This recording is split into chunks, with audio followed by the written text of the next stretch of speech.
What are the difference between life coaching and therapy, and how do you decide which approach is best for a client? Yeah, absolutely. That's a great question. So therapy really looks at, and again, I can't really speak too much to psychiatry. I know a little bit about, at least in Michigan, psychiatrists, they're usually medical doctors who want to work with mental health. Their training may be a little bit different than other parts of the other states, but from a perspective of therapy really is looking at the roadmap that got a person to where they're at. So if you think about it from, you're looking back, so to speak, in your life, and you're trying to help them untangle that roadmap of how they got to where they're at.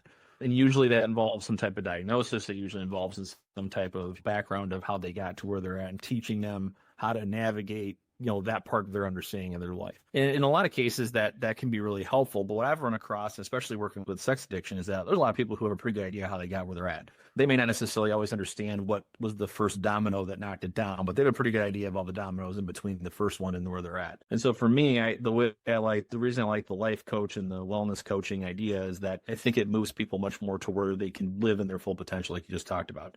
So certainly the idea of looking forward in their life. So life coaching and mental wellness coaching is really about looking toward your future and casting your vision, understanding what your vision is. If you were to close your eyes and say, okay, this is where I want to be in 10 years, what would that look like?